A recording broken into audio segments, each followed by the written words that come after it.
Hi everyone, I am Nito Soji, indie game developer from Japan. I have been working on my first commercial game Pulse for 6 years, and finally released it into early access on Steam a month ago. I'd like to share my experience and results with you guys. Pulse is a beating up game with tower defense mechanic and Japanese comedy show vibes. In the game, enemies are trying to break into a house where a shut-in guy Susumu lives. You will operate Susumu's body robot and defend Susumu from enemies. Not only by your fist, you can set funny traps to repel enemies. The reason why I picked such a theme is that I myself have been a shut-in for about 15 years. It makes me almost faint when I remember this figure, but it's a sad reality. 4 years ago, I contacted a YouTube creator Sin and made a video with him. In that video, I explained why I became a shut-in. You can watch it for more details, but shortly put, I couldn't land a good job after graduating from a university, then came back to my family's apartment, trying to become an indie comic artist. But my attempt didn't work out well, so I changed gear toward game development. I started learning Unreal Engine and 3D modeling 9 years ago. After several prototypes iterations, I came up with a game idea of Pulse 6 years ago. Since then, I've stuck to this project. Game development takes a lot of time. It's pretty common to take more than a couple of years. I picked a shut-in theme for my game because it directly related to my life. I thought it would help me keep motivated throughout a long period of game development cycle. I would say my intention has worked out.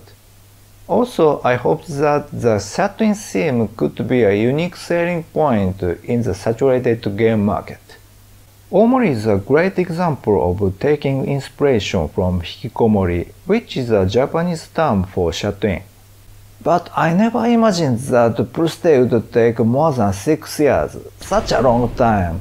Originally, I aimed at 2 years or 3 years at most to complete Pulse. The obvious reason was my inexperience in game development. As a novice developer, I was regularly facing new challenges and needed to learn new things. Another reason was the scope creep. The game dev community strongly warns of scope creep. You are often tempted to implement new features into your game and increase the game's content. It inevitably inflates the overall workload and schedule, raises the hurdle to complete your game. I admit that I fell into this scope creep trap many times. New shiny ideas are always tempting, but it's not the full picture of the reason behind the scope creep. I added new features so that the players would certainly enjoy Pulse. I wanted to increase their satisfaction because I was having a sense of anxiety. I published a Steam page of Pulse 4.5 years ago. I posted screenshots on Twitter and Instagram, but struggled to gain traction and wishlists on Steam. I worried about the trajectory of Pulse, so I decided to put my horrible shut-in story in front to attract people's attention. I posted an Ask Me Anything post on Reddit, and contacted Sin to make a video about my shut-in life. This new strategy worked super well. Sin's video became viral and helped my Kickstarter campaign succeed. Without this Kickstarter fund and my fantastic supporters, I have never been able to release Pulse in the current state. I highly appreciate them. Thank you so much everyone! Such attention was a great gift for me. But I couldn't become fully confident about Pulse's future. Are people really looking forward to playing Pulse, or are they simply interested in the Hikikomori situation in Japan? This worry kept being somewhere in my mind, which made me vulnerable to scope creep. Wishlist amount was good. It had not increased fast, but mainly thanks to that viral video. Birthday had accumulated 34,000 wishlists before the early access launch. When I started working on Birthday, I never imagined that it could gain such a huge amount of wishlists. Before the launch, I prepared my mind for a bad case scenario. But at the same time, I couldn't help but dream of a happy case scenario as well. Okay, 来た。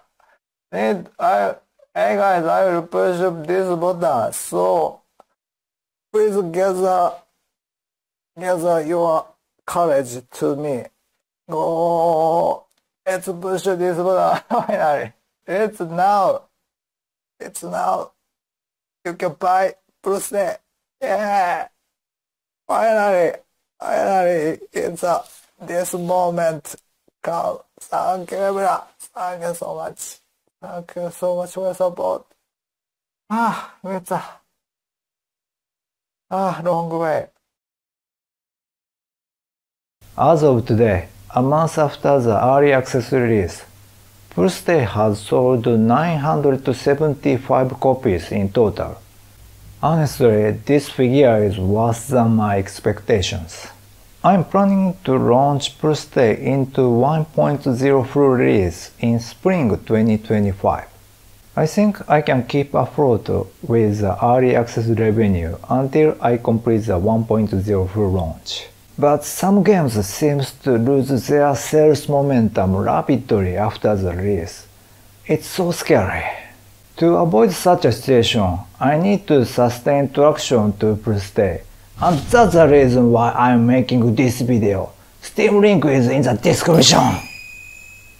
It was a bit disappointing result, but the early access launch is very difficult in the first place. Some genres with deep replayability seem to do well with early access launch. But one-off type games don't fit well in early access. Still, I chose early access because I ran out of budget. No, it's not just money. I wanted to polish Birthday with a feedback from my players. Actually, I already implemented endless mode and save function based on the requests from early access players. It means your voice has an impact on the future development of Birthday. And you know where the Steam link is. It's in the description field. Yes. See you at the Birthday Steam forum. Bye bye.